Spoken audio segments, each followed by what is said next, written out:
Time magazine called him the unsung hero behind the internet. CNN called him a father of the internet. President Bill Clinton called him one of the great minds of the information age. He has been voted history's greatest scientist of African descent. He is Philip Emeagwali. He's coming to Trinidad and Tobago to launch the 2008 Kwame Ture lecture series on Sunday, June 8th at the JFK Auditorium, UWI St. Augustine, 5 p.m. The Emancipation Support Committee invites you to come and hear this inspirational mind address the theme, crossing new frontiers to conquer today's challenges. This lecture is one you cannot afford to miss.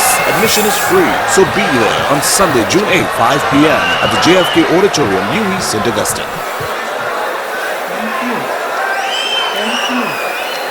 Thank you very much.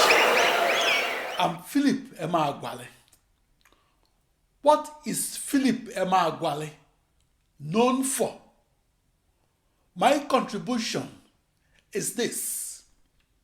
I invented a new internet, that is a new supercomputer.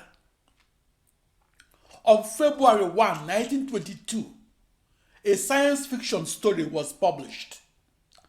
That science fiction story described how 64,000 human computers around the world could work together to forecast the weather. 67 years after that science fiction story, and at 8:15 in the morning of the 4th of July 1989, I experimentally discovered how to harness a new internet, that is a new global network of 64 binary thousand processors, and how to harness them to forecast the weather around the world. My invention, called practical parallel processing, made the news headlines around the world. The typical news headlines was African supercomputer genius wins top US prize.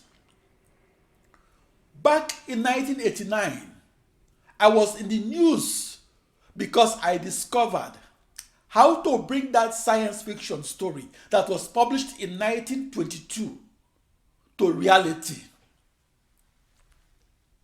I'm Philip Emeagwali.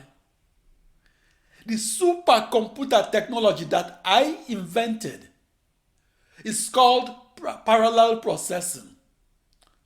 A new parallel supercomputer is one that has never before seen processor to processor configuration. Parallel processing enables millions upon millions of processors operating inside the modern supercomputer to communicate and compute, and to do both as one seamless cohesive unit, that is a virtual supercomputer. Parallel processing enables the supercomputer that is powered by 1 million processors to be 1 million times faster than the computer that is powered by only one processor. The parallel supercomputer moves humanity forward and into the future. Hopefully, as we move forward by parallel processing across a global network of computers around the earth, then our children's children could build their planetary-sized supercomputer that could someday become one and the same thing as their internet. Today, parallel processing is vital to every supercomputer manufactured and may become vital to every computer of the future. I was in major newspapers because I experimentally discovered how and why parallel processing makes the modern computer faster and makes the modern supercomputer fastest. Please allow me to take a retrospective look on how I discovered how to program a new internet named the Philip Emeagwali Internet. That new internet is a new global network of 65,536 processors, or 65,536 identical computers.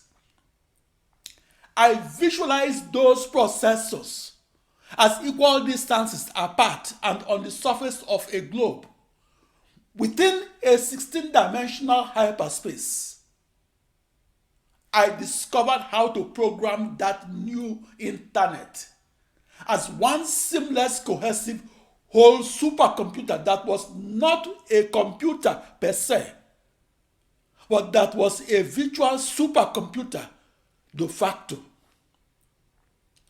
I discovered how to program that new internet as a new supercomputer and how to email and control my 65,536 processors, and how to do both without seeing or touching any of those processors. I discovered how to program and harness the processors that outline and define that new internet and control them blindfolded. I discovered how to program and harness the processors that outline and define that new internet and control them blindfolded.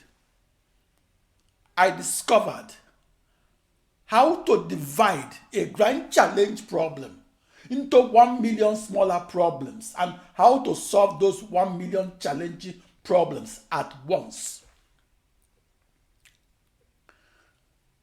Some scientists try to position themselves to take the credit for my inventions. A few succeeded.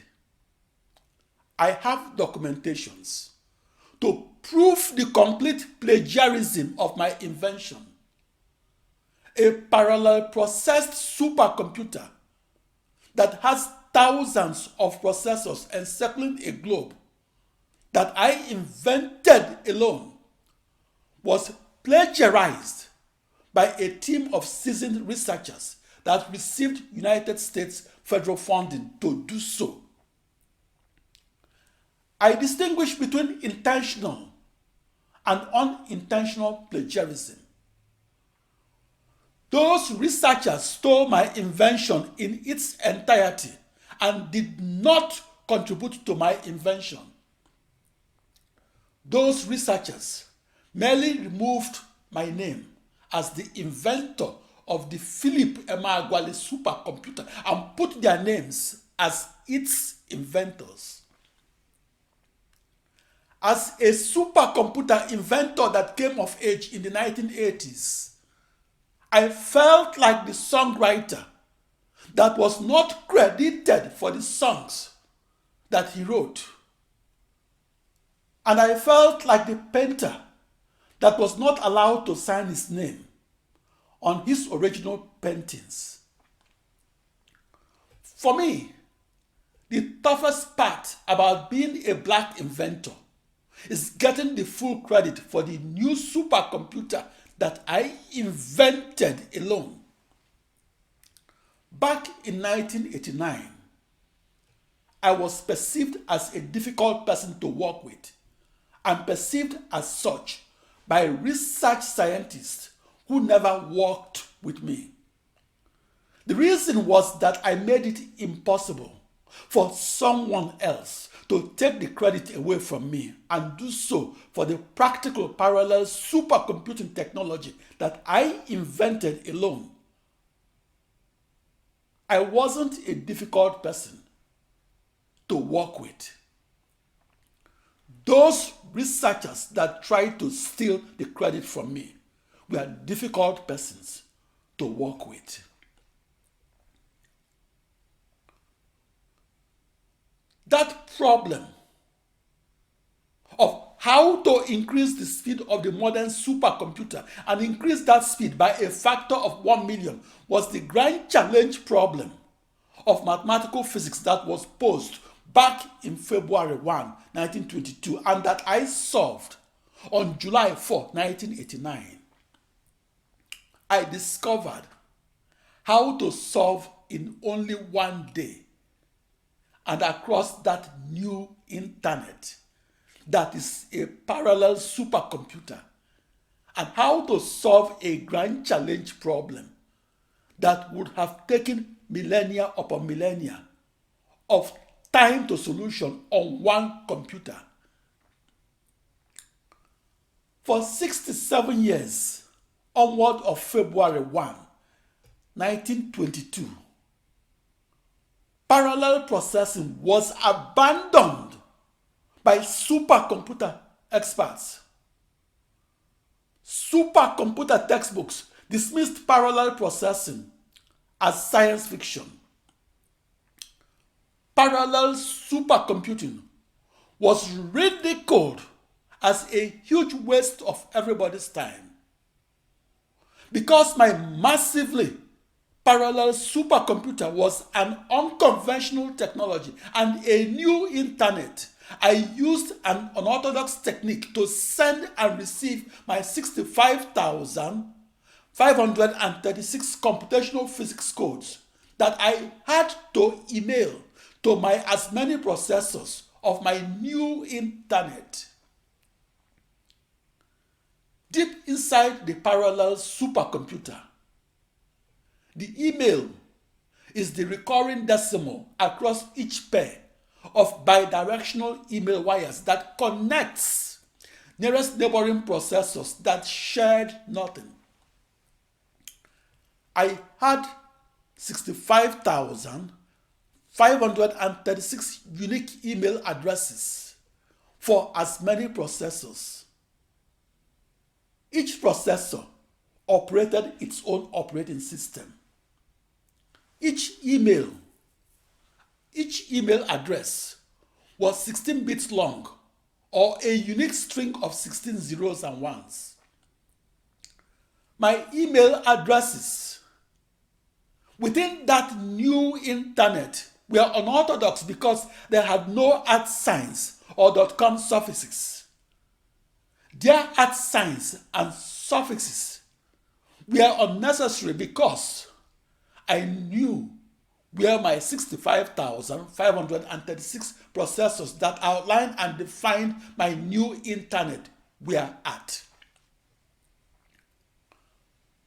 My discovery of practical parallel supercomputing began with some back-of-the-envelope calculations and a few proof of principle lectures in which I presented my realizations that 1,000,000 processors could in principle be harnessed to solve the toughest problems arising in mathematics, physics, and computer science.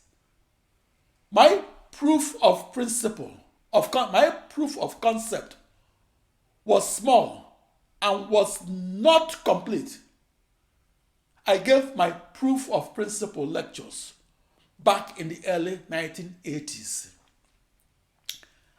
At that time, parallel processing across 16 times 2 raised to power 16, or 1 binary million bidirectional email wires, was the frontier and the unknown territory and the science fiction of the world of the supercomputer.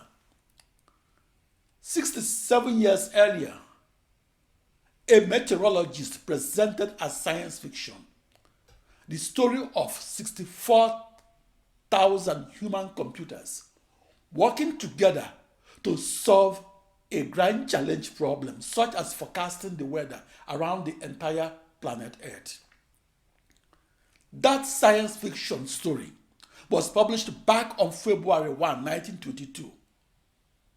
But unlike the science fiction writer, I, as a non-fiction, research massively parallel supercomputer scientist, had a very limited number of words that I can use to describe how I emailed my initial boundary value problems of mathematical physics and how I sent them across a never-before-seen internet. That is a new global network of 64 binary thousand processors. As a supercomputer scientist, I'm different from the science fiction writer because the starting point of the science fiction writer is a blank page plus the unlimited fictional stories that she can conjecture and that she can use to populate her blank pages. But as the first parallel supercomputer scientist that started his quest for the solution of grand challenge problems and started on a conventional supercomputer and started on June 20, 1974 in Corvallis, Oregon, United States, and continued almost daily for 15 years and continued to the capital of supercomputing, namely Los Alamos, New Mexico, United States. And as that first modern supercomputer scientist, I couldn't make up fictional stories that could not be reconfirmed by each and every subsequent parallel supercomputer scientist. As the non-fiction supercomputer scientist that I was, I could not write a word about practical parallel supercomputing and do so until I, first and foremost, divided my grand challenge problem into smaller, less challenging problems and then synchronously emailed them across my 1 binary million email wires that interconnected my processors and then simultaneously solved them with the one-to-one problem-to-processor correspondence that I maintained between my 64 binary 1,000 smaller mathematical physics problems and my as many commodity off-the-shelf processors that shared nothing between each other. My first discovery of practical parallel supercomputing that occurred on the 4th of July 1989 was rejected as a quote-unquote terrible mistake. Back in 1989 and earlier, practical parallel supercomputing was mocked, ridiculed, and rejected as a beautiful theory that lacked an experimental confirmation. My supercomputing quest was to experimentally confirm massively parallel supercomputing and reconfirm it to a speed limit that was never before attained, namely across a never before seen internet that was my new global network of 65,536 tightly coupled commodity off-the-shelf processors. For that invention of a new supercomputer, I used the toughest problems in mathematical physics as my computational test bed.